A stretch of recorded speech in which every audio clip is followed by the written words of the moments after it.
മാഗിയും അവിലും കൊണ്ട് ചെയ്യാൻ പറ്റിയ വളരെ ടേസ്റ്റി ആയിട്ടുള്ള റെസിപ്പിയാണ് കേട്ടോ. നമുക്കൊരു മാസത്തോളം ഇത് മതി വൈകുന്നേരം ചായക്ക് കഴിക്കാനായിട്ട്. അപ്പോൾ എല്ലാവരും ട്രൈ ചെയ്ത് നോക്കാം. എങ്ങനെ ചെയ്യുന്നത് നോക്കാം. അപ്പോൾ അതിന് വേണ്ടിയിട്ട് ആദ്യം തന്നെ ഞാനിവിടെ ഒരു ബൗളിൽ 3/4 കപ്പ് അവിലെടുത്തിട്ടുണ്ട്. അവിൽ ഏതായാലും കുഴപ്പമില്ല കേട്ടോ, ബ്രൗൺ അവിലോ വെള്ളയോ ഏതായാലും കുഴപ്പമില്ല.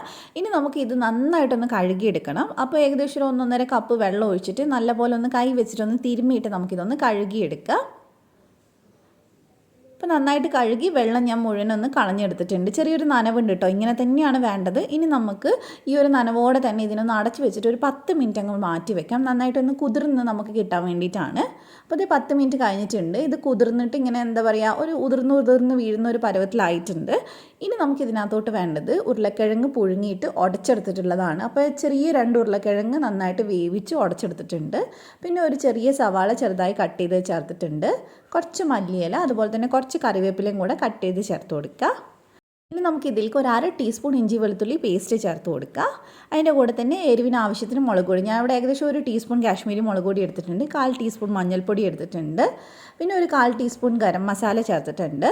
പിന്നെ ആവശ്യത്തിന് ഉപ്പ് ചേർക്കുമ്പോൾ ശ്രദ്ധിച്ച് ചേർക്കുക, കാരണം നമ്മളൊരു പാക്കറ്റ് മാഗി എടുത്തിട്ടുണ്ടല്ലോ, അതിൻ്റെ ആ ഒരു മസാല നമ്മൾ ഇതിലേക്ക് ഇട്ട് കൊടുക്കുന്നുണ്ട്. അപ്പം മാഗിയുടെ മസാലയ്ക്ക് അത്യാവശ്യം ഉപ്പുണ്ടാവും. പിന്നെ നമ്മൾ ഇതിലേക്ക് ഒരു പകുതി നാരങ്ങയുടെ നീര് ചേർത്തിട്ടുണ്ട്.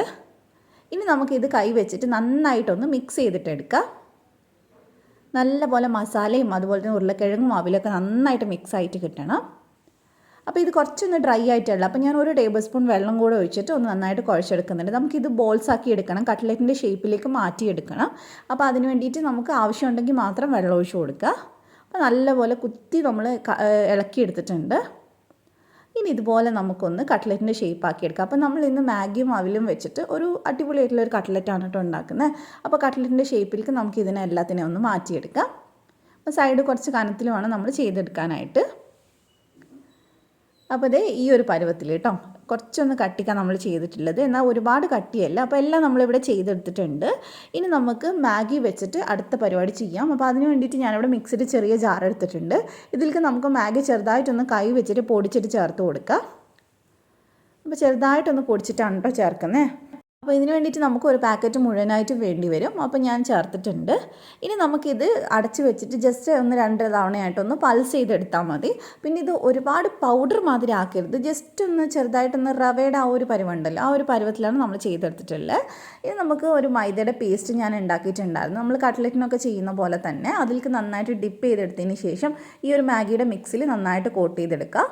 വീണ്ടും നമ്മൾ മൈദൻ്റെ ആ ഒരു വെള്ളത്തിലേക്ക് ഒന്ന് മുക്കി കൊടുക്കുക. 2 വട്ടം നമ്മൾ മാഗിയുടെ മിക്സ് കോട്ട് ചെയ്തെടുക്കുന്നുണ്ട്. അപ്പോൾ നല്ല ക്രിസ്പി ആയിട്ട് നന്നായിട്ട് നമുക്ക് കിട്ടും കേട്ടോ. അപ്പോൾ നിങ്ങൾക്ക് വേണമെങ്കിൽ മാഗി ഇത്രയും പൊടിക്കാതെ ചെറുതായിട്ട് ക്രഷ് ചെയ്തെടുത്തിട്ടും ഇത് ചെയ്തെടുക്കാം. പിന്നെ ഈ മൈദക്ക് പകരം നിങ്ങൾക്ക് ഒരു മുട്ട ഉടച്ചത് വേണമെങ്കിൽ അതും എടുക്കാം കേട്ടോ. അപ്പോൾ ഞാനിത് എല്ലാം ചെയ്തെടുത്തിട്ടുണ്ട്. ഇനി നമുക്കിത് ഇങ്ങനെ തന്നെ ഒരു മാസത്തോളം ഫ്രീസറിൽ സ്റ്റോർ ചെയ്ത് വെക്കാൻ പറ്റുന്നതാണ്. അപ്പോൾ തന്നെ ചെയ്യണം എന്നുള്ളവർക്ക് അപ്പോൾ തന്നെ നല്ല തിളച്ച എണ്ണയിലിട്ട് ഫ്രൈ ചെയ്തെടുക്കാം. അപ്പോൾ ഇടുന്ന സമയത്ത് എണ്ണയ്ക്ക് ചൂടുണ്ടാവണം. പിന്നെ ചൂടൊന്ന് കുറച്ചിട്ട്, ഫ്ലെയിം ഒന്ന് നന്നായിട്ട് കുറച്ചിട്ട് ഒരു ലോ ടു മീഡിയം ഫ്ലെയിമിൽ വെച്ചിട്ട് വേണം നമ്മളിത് ഫ്രൈ ചെയ്തെടുക്കാനായിട്ട്. അപ്പോൾ നന്നായിട്ട് തിരിച്ചു മറിച്ച് വിട്ടിട്ട് നമ്മളിത് ഫ്രൈ ചെയ്തെടുത്തിട്ടുണ്ട്. ഞാൻ എല്ലാം ഫ്രൈ ചെയ്യുന്നില്ല കേട്ടോ, ആകെ ഒരു 4-5 എണ്ണേ ഫ്രൈ ചെയ്യുന്നുള്ളൂ. ബാക്കി ഞാൻ ഫ്രീസറിൽ സൂക്ഷിക്കുകയാണ് 1-2 ദിവസം കഴിഞ്ഞിട്ട് എടുത്ത് ഫ്രൈ ചെയ്യാൻ വേണ്ടിയിട്ട്. അപ്പോൾ അങ്ങനെ ചെയ്താൽ മതി. കുട്ടികൾക്കൊക്കെ ഇഷ്ടമാവുന്ന റെസിപ്പിയും കൂടിയാണ്. ടൊമാറ്റോ കെച്ചപ്പൊക്കെ ഉണ്ടെങ്കിൽ അതിൻ്റെ കൂടെ സെർവ് ചെയ്യാം കേട്ടോ.